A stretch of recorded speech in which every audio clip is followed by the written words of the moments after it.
Man Kaune tai didžiausias prisiminimas paliktas 9 fortas. Su tokiu širdies skausmu, kad taip, mes tie patys žmonės, šitaip galėjom kankinti žmonės. Mes, kai atėjom į Kauną gyvent, dar mažas mergaitės turėjom ir nusivežėm į 9 fortą. Pažiūrėt, dar buvo niekas nesutvarkyta. Įėjome į vidų, aš jau dabar jau netoli 70, bet šitą skausmą į šiandien nešioju. Didžiausias skausmas, niekas neįdomu, 9 fortas visą praeitą gyvenimą primena. Ir numirsiu aš su tuo skausmu šitaip kankyt. Brolis čia mano gyveno prie 9 fortų, pasakoju, kokiais aimanus ėjo, kokie klyksmai, kaip moteris kankino žydaitės.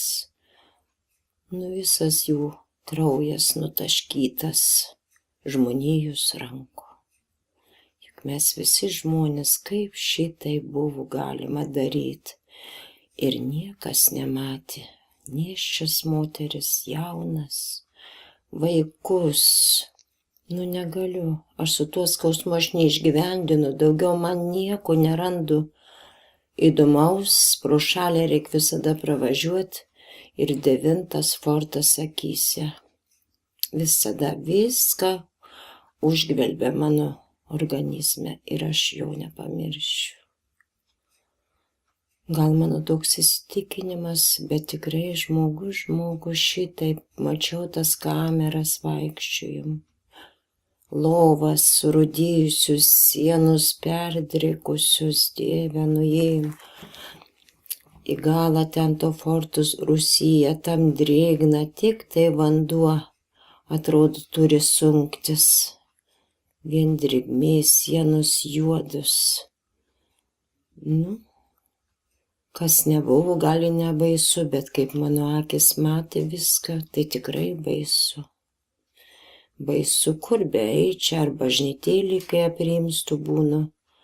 Ir visada aš vaizdą matau 9 fortų.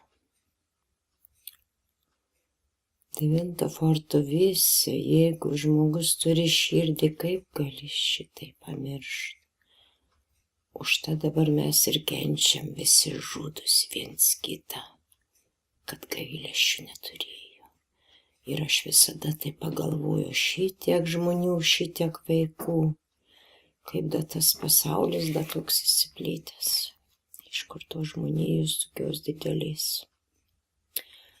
Bet 9 fortas, tai jau aš su juo numirsiu, jo mano smegenyse. Vis atrodo, kaip užklojo visą mano galvos viršų. Tik tai tiek galiu pasakyti.